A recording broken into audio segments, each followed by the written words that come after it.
இந்த வீடியோவில் எப்படி உங்கள் வீட்டுக்கு நீங்களே இபி பில்லு எவ்வளோ வந்திருக்கு, அதுக்கு எவ்வளோ நம்ம அமௌண்ட் பே பண்ணணும்னு தெரிஞ்சுக்க போறீங்க. ஸோ இந்த வீடியோ கண்டிப்பாக சேவ் பண்ணிட்டு உங்கள் ஃப்ரெண்ட்ஸ் அண்ட் ஃபேமிலிக்கு எல்லாரும் ஷேர் பண்ணுங்க. இந்த வீடியோ ரொம்ப இன்ட்ரெஸ்டிங்காக இருக்க போகுது. முதலாவது உங்கள் வீட்டுக்கு எவ்வளோ இபி பில் வந்திருக்குன்னு தெரிஞ்சிக்கணும்னா நீங்கள் எவ்வளோ எலக்ட்ரிசிட்டி யூஸ் பண்ணியிருக்கீங்கன்னு தெரிஞ்சிக்கணும். ஸோ நீங்கள் எவ்வளோ எலக்ட்ரிசிட்டி வந்து எத்தனை யூனிட்ஸ் யூஸ் பண்ணியிருக்கீங்க அப்படின்னு தெரிஞ்சால் மட்டும்தான் நீங்கள் எவ்வளோ பே பண்ணணும்னு தெரிய வரும். அது நீங்கள் எவ்வளோ யூனிட் நீங்கள் யூஸ் பண்ணீங்கன்னு தெரிஞ்சுக்கிறதுக்கு நீங்கள் வந்து அந்த இபி கார்டு இருக்கும் பார்த்தீங்களா, அந்த இபி கார்டில் பார்த்தீங்கன்னா லேட்டஸ்ட்டாக எவ்வளோ வந்து இபி பில் குறிச்சிட்டு போனாங்களோ அதில் ரீடிங்ஸ்னு ஒரு காலம் இருக்கும்.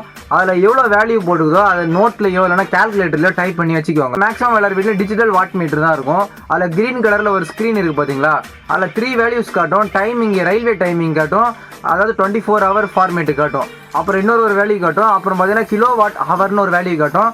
அந்த கிலோ வாட் ஹவர் வேல்யூ தான் நம்மளுக்கு ரொம்ப முக்கியம்.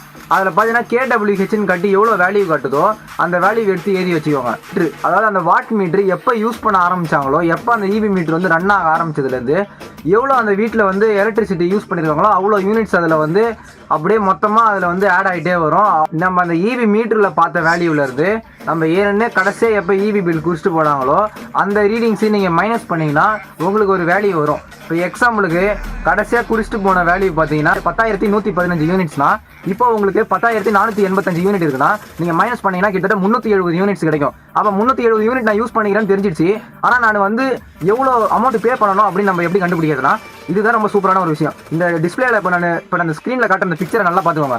ஒவ்வொரு 10 யூனிட்டுக்கும் பார்த்தீங்கன்னா உங்களுக்கு வந்து அமௌண்ட் வேரி ஆகிட்டே இருக்கும். ஸோ இப்போ 370 யூனிட்னா அந்த சார்ட்டில், அதாவது அந்த பிக்சரில் 370 நேரம் என்ன வேல்யூ இருக்குது, 1034 அப்படின்ற ஒரு வேல்யூ இருக்குது. அதாவது 370 யூனிட் நம்ம யூஸ் பண்ணதுக்கு 1034 ரூபாய் நம்ம கட்டணும். ஸோ இந்த மாதிரி ஒவ்வொரு 10 யூனிட்டுக்கும் நம்ம இன்க்ரீஸ் ஆக எவ்வளோ வேல்யூ கட்டணும் இந்த பிக்சர் இருக்கும். இந்த பிக்சர் இந்த மொத்தமான வீடியோவை சேவ் பண்ணி வச்சுக்கோங்க, ரொம்ப யூஸ்ஃபுல்லாக இருக்கும். ஸோ இந்த பிக்சர் பார்த்தீங்கன்னா ஜூலை 1ஆம் தேதியிலேருந்து, போன வருஷம் 2024 ஜூலை 1ஆம் தேதியிலேருந்து நம்மளுக்கு வந்து கரண்ட்டில் ஒர்க் ஆகிட்டு இருக்கு. இந்த எவ்வளோ யூனிட்டுக்கு எவ்வளோ அமௌண்ட் நம்ம பே பண்ணணுன்றது அந்த சிவில் ஸ்கோர் சொல்லுவாங்க.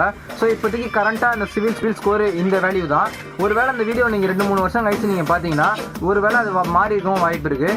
ஸோ நான் அப்போ வேணால் நான் புதுசாக ஒரு வீடியோ போட்டு அப்டேட் பண்ணுறேன். இபி பில் நம்ம வீட்டுக்கு எவ்வளோ வந்திருக்கு நம்மளே தெரிஞ்சுக்கிறதுனால நம்ம வந்து ஒரு அவேர்னஸாக இருக்க முடியும், சிக்கனமாக நம்ம எலக்ட்ரிசிட்டி யூஸ் பண்ண முடியும். ஒரு நிறைய பேருக்கு பார்த்தீங்கன்னா இந்த இபி பில் எப்படி நம்ம மெஷர் பண்ணுறதுன்னு தெரியறது கிடையாது. ஸோ இந்த வீடியோ மூலமா ஈஸியாக தமிழில் அழகாக நான் எக்ஸ்பிளைன் பண்ணிட்டேன். இந்த மாதிரி ரொம்ப யூஸ்ஃபுல்லான வீடியோலாம் நீங்கள் கண்டிப்பாக மிஸ் பண்ணாமல் பார்க்கணும்னா நம்ம சேனலை ஃபாலோ பண்ணிக்கோங்க. நான் ஷார்ட் அண்ட் ஸ்வீட்டாக சூப்பராக எக்ஸ்பிளைன் பண்ணுறேன், ப்ராக்டிக்கலாகவும் நம்ம நிறைய பார்ப்போம். ஸோ இந்த வீடியோ பிடிச்சினா லைக் பண்ணுறேங்க. ரொம்ப பிடிச்சிருந்ததுன்னா நம்மளோட கமெண்ட்டில் போய் ஹார்ட்டை வந்து நீங்கள் கமெண்ட் பண்ணுங்கள். ஸோ நாளைக்கு வீடியோவில் பார்க்கலாம். தேங்க்ஸ்.